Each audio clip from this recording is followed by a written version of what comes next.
picha linaanza katika treni ambayo imekuwa ikiizunguka dunia nzima bila kusimama kwa miaka 17.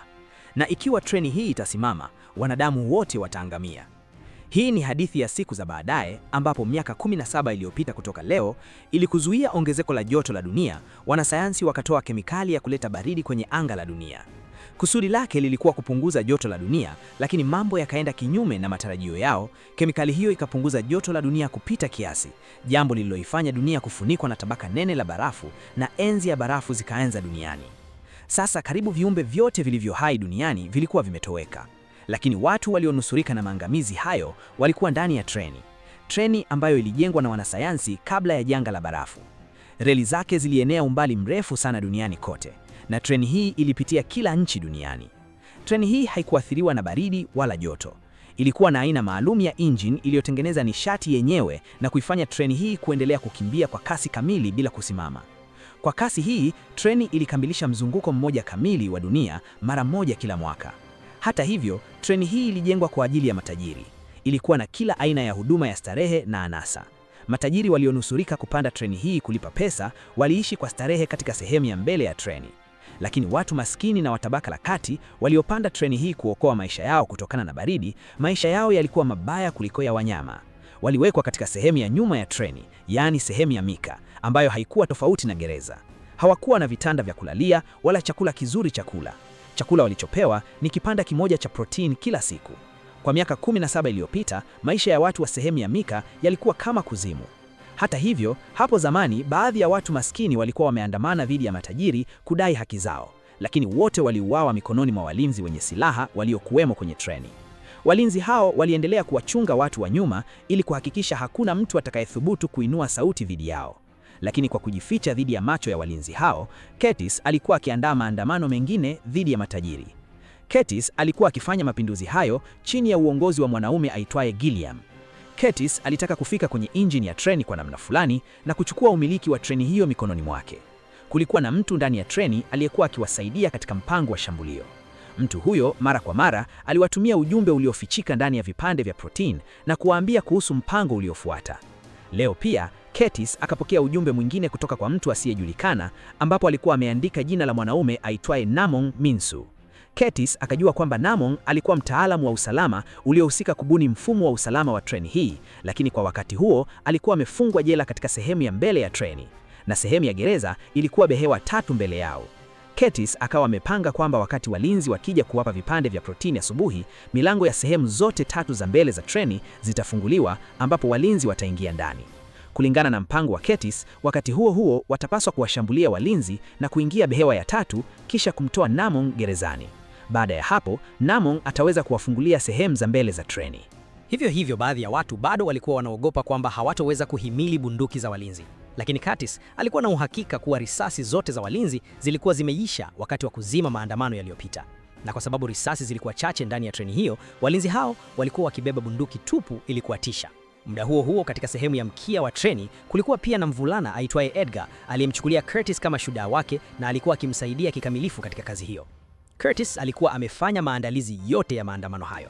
Sasa alikuwa akisubiri muda sahihi. Katika kipindi hicho, mwanamke mmoja aliyekuwa amevaa koti la njano akaja kutoka sehemu ya matajiri. Akawakusanya watoto wote kwa kisingizio cha uchunguzi wa afya, na kwa nguvu akachagua watoto wawili kulingana na urefu wao, kisha akaanza kuondoka nao. Kisha baba wa mmoja wa watoto hao kwa hasira akamrushia kiatu, jambo lililosababisha damu kutoka kichwani wa mwanamke huyo.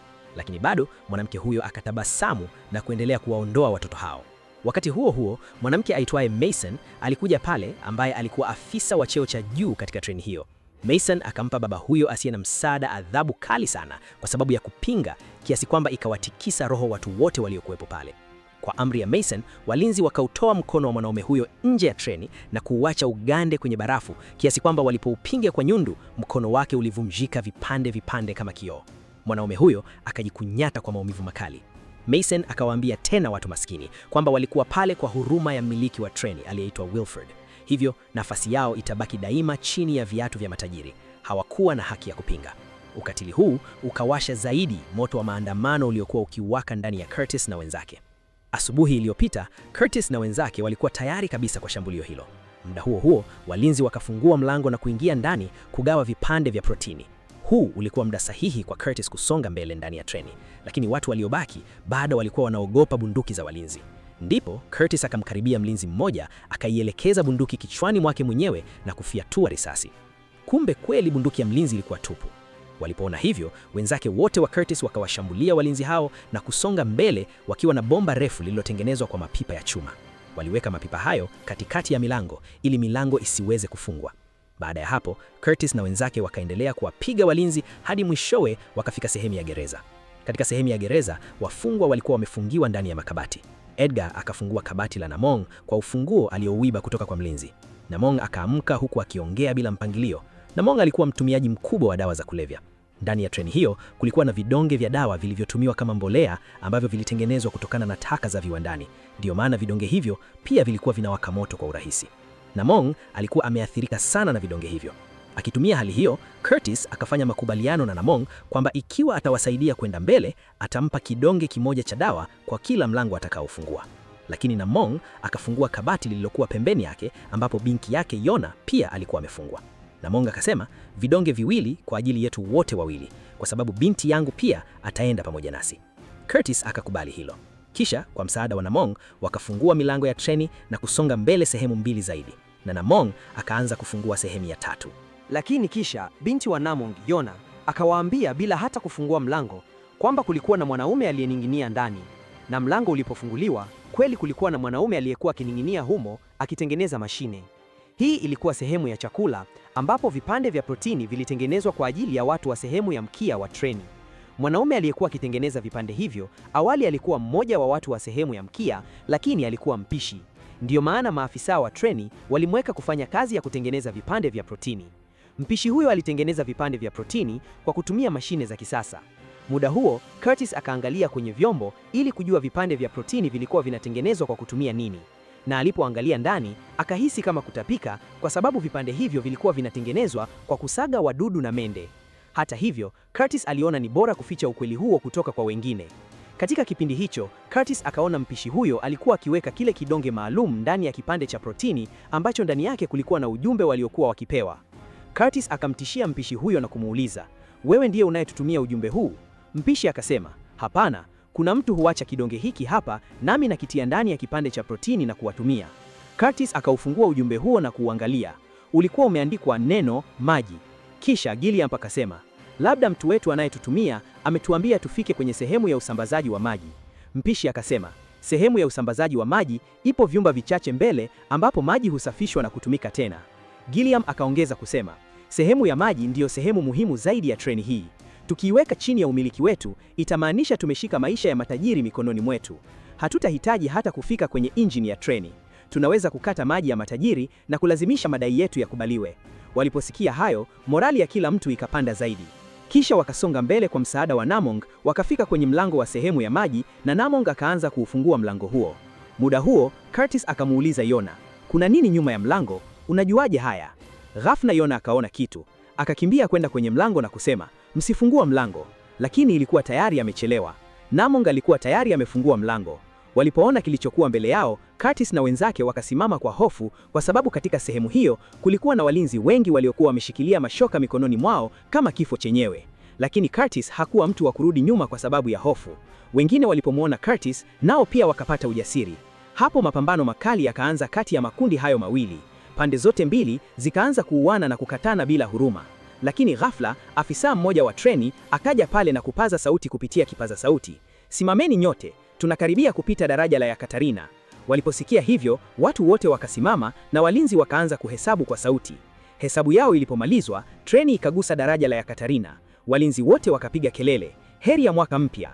Kiuhalisia, treni hiyo ilikuwa ikikimbia kwa kasi maalum muda wote, jambo liloifanya ipite kwenye daraja la Yakatarina kila mwisho wa mwaka. Lakini mwaka huo mpya pia ulileta hatari kwao kwa sababu kila mwaka tabaka ngumu za barafu zilikuwa zikiganda kwenye reli za daraja la Yakatarina, jambo lililosababisha treni kutikisika kwa nguvu. Lakini treni hiyo ilikuwa imara sana kiasi kwamba ilikuwa ikivunja miamba ya barafu na kuendelea kupita. Vivyo hivyo, treni ilikuwa ikipita huku ikivunja miamba hiyo, jambo linalowafanya watu wote kuinama ili kuepuka mitikisiko. Lakini wakati huo, Namong alikuwa akimwonyesha binti yake Yona mandhari ya nje. Kwa njia hiyo, treni ikavuka daraja na hatari ikaisha. Mara tu hatari ilipopita, mapigano yakaanza tena kati ya makundi hayo mawili. Lakini wakati huo Mason akafika pale, akasimamisha mapigano na kusema kwa Curtis na watu wake, ninyi watu wa chini hamna shukrani kwa huruma kubwa ya Wilford. Kumbukeni wakati mlipokuwa mkifia kwa njaa, Wilford mkuu aliwapa chakula na makazi, na sasa mnamuasi. Sasa kama adhabu, 74% ya ninyi mtauawa. Ndipo Curtis akamrushia Mason shoka, lakini mmoja wa walinzi wake akaizuia shambulio hilo kwa nyundo. Mason akasema kwa hasira, mpumbavu wewe, sasa nyote mtakufa.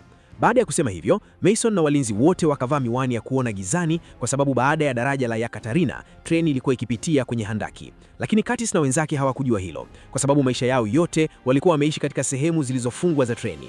Wakati huo huo, treni ikaingia kwenye handaki na giza totoro likaenea kila mahali. Wakitumia faida ya giza hilo, walinzi wakaanza kuwaua wenzake wa Curtis.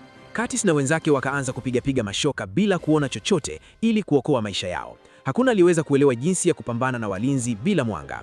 Ndipo Curtis akawapigia kelele wenzake, pelekeni ujumbe nyuma, tunahitaji moto. Waliposikia hivyo, yule mwanamume aliyekatwa mkono wake akakimbia kuelekea kwao akiwa na mwenge. Wakawasha mioto mingi moja baada ya mingine, jambo lililorudisha mwanga katika sehemu ya treni, na Curtis pamoja na wenzake wakawarukia tena walinzi. Mason alipoona hivyo, akaanza kukimbia kutoka pale, lakini Curtis alirusha kisu na kumpiga mguuni, naye akaanguka. Hata hivyo, akaendelea kutambaa akijaribu kufikia swichi ya kufunga mlango wa sehemu hiyo ya treni. Curtis alipoona hivyo, akakimbia kumzuia, lakini ghafla sauti ikasikika kutoka nyuma, Curtis, nisaidie. Mlinzi mmoja alikuwa ameweka kisu kwenye shingo ya Edgar, lakini muda huo Curtis akafikiria tu kuhusu lengo lake na akamwacha Edgar afe, huku yeye akienda kumkamata Mason. Kwa hofu ya kifo, Mason akawaambia walinzi wake waache kupigana. Baada ya hapo, wenzake wa Curtis wakakamata walinzi wote. Sasa sehemu ya maji ilikuwa chini ya umiliki wa Curtis na wenzake.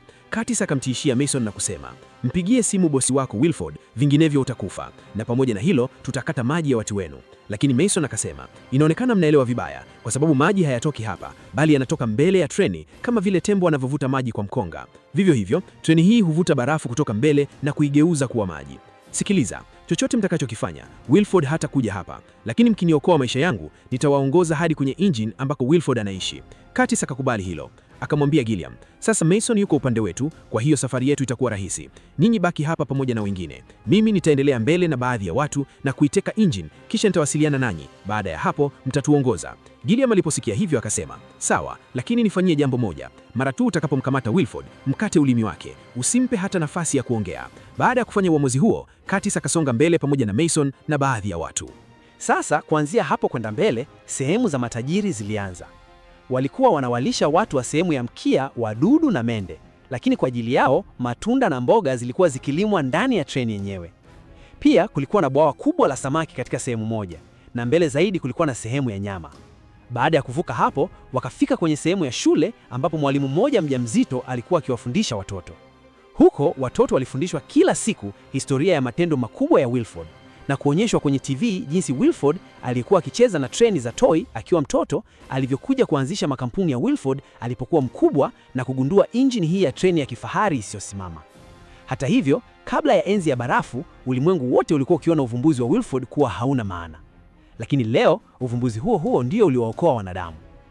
Pia kama kawaida ya kila siku, mwalimu huyo akawaambia watoto kwamba treni hii haipaswi kusimama kamwe, vinginevyo injini yake itaganda kwa baridi, na ikiwa treni haitaanza tena, watu wote watakufa.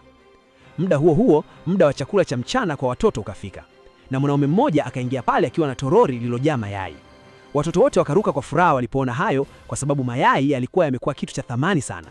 Ndio maana hata matajiri walipewa mayai wakati wa sherehe ya mwaka mpya tu. Mwanaume huyo aliyekuwa akigawa mayai akamkabidhi mwalimu kikapu kilichojaa mayai, na pia akampa Curtis yai pamoja na wengine. Kisha akaenda sehemu za nyuma kuwagawia mayai wenzake wengine wa Curtis. Ndipo Curtis akaona kwamba ndani ya yai hilo kulikuwa na kidonge chenye ujumbe wa siri. Curtis alipokifungua na kuangalia, kilikuwa kimeandikwa neno damu. Wakati huo upande mwingine, mwanaume aliyekuwa akigawa mayai akatoa bunduki iliyokuwa imefichwa kati ya mayai na akaanza kuwafyatulia risasi kiholela wenzake wote wa Curtis. Muda huo upande ule mwingine, mwalimu pia akatoa bunduki kutoka kwenye kikapu na kumpiga risasi mmoja wa wenzake wa Curtis. Kisha akaanza pia kuwashambulia Curtis na wenzake wengine. Lakini mmoja wa Curtis akarusha kisu na kumuua mwalimu huyo. Hata hivyo, bunduki hiyo sasa ikaangukia mikononi mwa Mason. Lakini kabla Mason hajafyatua risasi, Curtis naye akamuua. Upande mwingine, katika sehemu za nyuma, mwanaume aliyekuwa akigawa mayai alipindua toroli lake. Ndani yake kulikuwa na bunduki nyingi. Akawaachia huru walinzi wote, na baada ya hapo walinzi wakaanza kuwaua wenzake wa Curtis mmoja baada ya mwingine. Kisha skrini ya TV katika sehemu ya Curtis ikawashwa. Ilikuwa ikionyesha video kutoka sehemu iliyopita. Katika video hiyo, kiongozi wa walinzi alikuwa tayari amemuua Gilliam. Curtis alipoona hivyo, damu yake ikachemka kwa hasira. Akaokota bunduki na kusonga mbele akiwa na wenzake waliobaki. Lakini sasa kiongozi huyo wa walinzi alikuwa nyuma yao akiwafuatilia. Katika sehemu za mbele, watajiri walikuwa wakiishi maisha ya anasa na fahari. Walikuwa wakiwatazama Curtis na wenzake kwa macho ya chuki. Curtis akapita katikati yao na kufika kwenye sehemu nyingine. Lakini ghafla, kiongozi wa walinzi naye akawafikia na kuanza kuwamiminia risasi. Aliwaua wote waliokuwa wamebaki katika kundi la Curtis. Lakini Curtis, Namgong na Yona wakafanikiwa kumuua kiongozi huyo na kutoroka hadi kufika sehemu ya mbele ambapo watumiaji wa dawa za kulevya walikuwa wamekusanyika.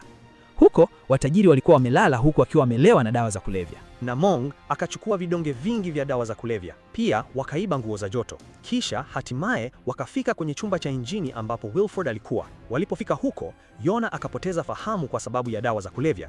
Wakati huo huo, Curtis akiwa amejaa hasira akaanza kugonga mlango kwa nguvu huku akimwambia Namong afungue haraka. Lakini Namong akamtuliza kwa namna fulani na kumuuliza, "Kwa nini una hamu kubwa sana ya kufika kwa Wilford?" Kwa huzuni, Curtis akasema, "Huwezi kuelewa hali yangu kwa sababu hujawahi kuishi katika sehemu ya mkia wa treni. Miaka 18 iliyopita kutoka leo, wakati maelfu yetu tulipopanda treni hii ili kuokoa maisha yetu, kweli Wilford alitupa hifadhi hapa. Lakini siku iliyofuata, Wilford akawatuma walinzi wake wakatunyang'anya chakula na maji yote tuliyokuwa nayo na kutufungia kama wanyama katika sehemu ya nyuma ya treni. Baada ya siku chache, watu waliokuwa wamechanganyikiwa kwa njaa wakaanza kuwala watu dhaifu. Hujui hili, lakini ninajichukia mwenyewe kwa sababu mimi pia nilikuwa mmoja wa wale waliokuwa wakiila nyama ya binadamu ili kuendelea kuishi. Kulikuwa na mwanamke mmoja aliyekuwa ameficha mtoto wake kutoka kwetu, lakini nilimuua mwanamke huyo kwa kisu na kumchukua mtoto wake. Nilikuwa karibu kumla mtoto huyo pamoja na wengine, lakini ghafla mzee mmoja akafika pale. Akaniomba anipe kisu. Tulidhani kuwa angemuua mtoto huyo mwenyewe, lakini badala yake akajikata mkono wake mmoja kwa kisu na kutupa mkono huo akisema, "Kama mna njaa, kuleni huu, lakini mwacheni mtoto huyo." Baada ya kusikia hivyo, watu wote wakaweka visu vyao chini. Mzee huyo hakuwa mwingine bali Gilliam, na mtoto tuliyekuwa karibu kumla alikuwa Edgar. Mimi ndiye niliyemuua mama yake Edgar. Tangu siku hiyo hadi leo nimekuwa nikiishi kwa majuto. Baada ya kusema hayo, macho ya Curtis yakajaa machozi. Kisha akaendelea kusema, "Baada ya kutunyima chakula kwa takriban mwezi mmoja, yule mnyama Wilford akatuletea vipande vya protini vilivyotengenezwa na wadudu na mende ambavyo tumekuwa tukiila hadi leo.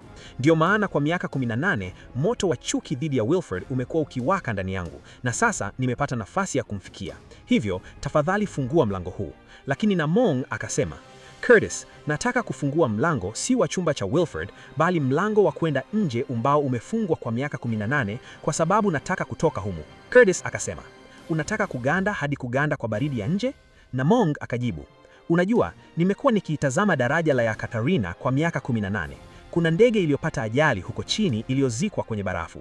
Kila mara nilikuwa naweza kuona sehemu ya nyuma ya ndege hiyo kidogo tu, lakini wakati huu nimeweza kuona zaidi ya nusu ya ndege hiyo. Hii ina maana kwamba hali ya hewa imeanza kubadilika na barafu linayeyuka. Sasa hakuna tena baridi ya kifo huko nje. Tukitoka nje tukiwa tumevaa nguo za joto hatutaganda." Lakini Curtis akahisi kwamba akili ya Namong ilikuwa imechanganyikiwa. Kisha Namong akaunganisha vidonge vile vya dawa za kulevya na kutengeneza bombu kwa kuweka utambi ndani yake, kwa sababu vidonge vile pia vilikuwa vya kulipuka. Hivyo Namong alikuwa anataka kulipua mlango wa treni kwa bombu hilo, lakini walikuwa bakiwa na kibiriti kimoja tu na kilikuwa kwa Curtis. Hata hivyo, Curtis akakataa kumpa Namong. Ghafla, mwanamke mmoja akatoka ndani ya chumba cha Wilford na kumpiga risasi Namong. Huyu alikuwa yule mwanamke ambaye mwanzoni aliwachukua watoto wawili kutoka sehemu ya mkia wa treni. Mwanamke huyo akamwambia Curtis, "Curtis, Wilford wetu mkuu anafurahi kukuona umefika hapa. Amekualika kwa chakula cha jioni." Baada ya kusema hivyo, mwanamke huyo akamwingiza Curtis ndani ya chumba hicho na kufunga mlango tena. Ndani humo, Wilford alikuwa akipika chakula kwa utulivu. Wilford akamwambia Curtis, "Habari yako mwanangu. Wewe ndiye mtu wa kwanza kutoka sehemu ya mkia kufika hapa. Kwa hili nimevutiwa sana na wewe." Curtis akasema, "Una haki gani ya kuchezea maisha yetu sisi watu maskini na wasio na msaada? Unawapa matajiri maisha ya starehe na anasa huku ukiwatendea maskini kama wanyama." Wilford akasema, "Sikiliza Curtis, nafasi ya kila mtu ndani ya treni hii ilikuwa tayari imeamuliwa, na ukweli ni kwamba sisi sote tumefungwa ndani ya treni hii. Kuna upungufu mkubwa wa chakula kiasi kwamba hatuwezi kuwapa watu wote haki sawa. Hapa ni lazima kudhibiti chakula, maji na idadi ya watu.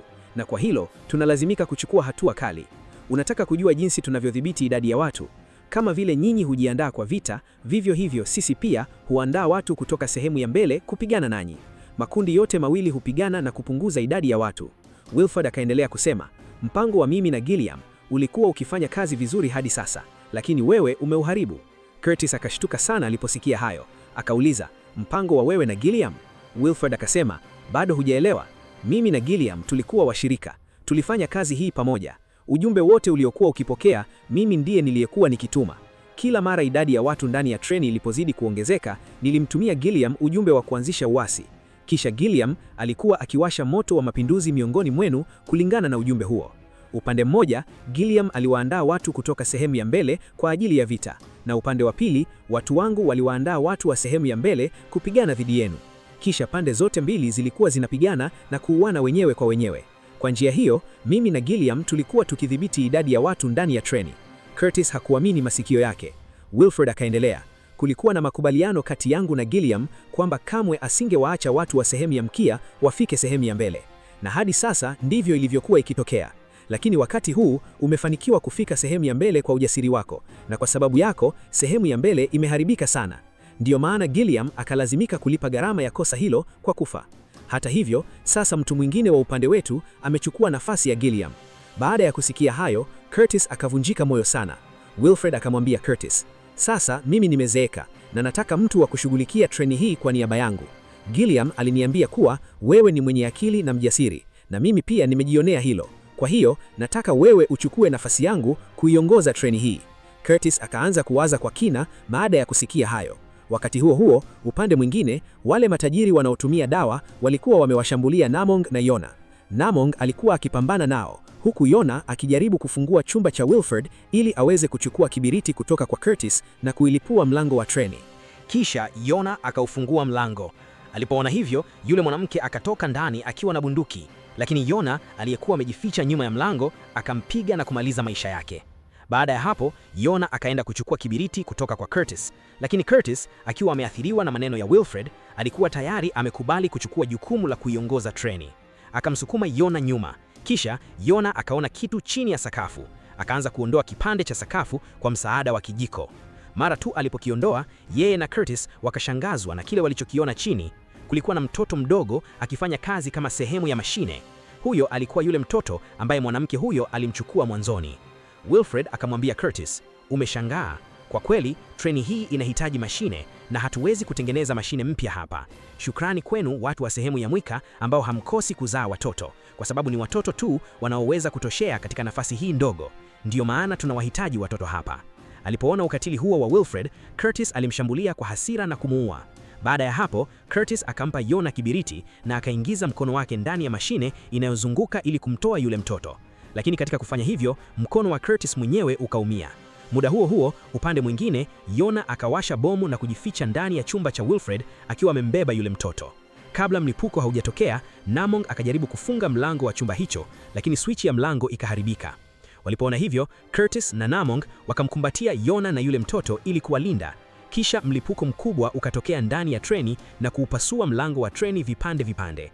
Hata hivyo, injini ya treni ilibaki salama na treni ikaendelea kukimbia kwa kasi kubwa. Lakini wakati huo, treni ilikuwa ikipita kwenye mlima wa barafu. Kutokana na mlipuko huo, maporomoko makubwa ya barafu yakatokea mlimani. Maporomoko hayo yakagongana na treni na kuifanya itoke kwenye reli. Sehemu ya mbele ya treni ikaingia kwenye handaki lililokuwa mbele na kuharibika kabisa, huku sehemu ya nyuma ikianguka chini kwenye korongo refu. Katika ajali hiyo, watu wote waliokuwa ndani ya treni walikufa, lakini kwa bahati nzuri, kutokana na kujitoa mhanga wa Curtis na Namong, Yona na yule mtoto mdogo waliinusuruka salama. Wakiwa wamevaa nguo za joto, wakatoka nje ya treni. Kisha Yona akaona dubu wa barafu pale. Hii ilimaanisha kwamba maneno ya Namong yalikuwa kweli. Sasa duniani hakukuwa tena na baridi ya kuua na maisha yalikuwa yameanza kustawi tena. Yona akaendelea mbele pamoja na yule mtoto wakitafuta makazi mapya. Na hapo ndipo filamu hii inaishia. Pia hakikisha umesubscribe na kubonyeza alama ya kengele ili kupata video inayofuata na nyingine nyingi zaidi. Asante kwa kutazama na kwaheri.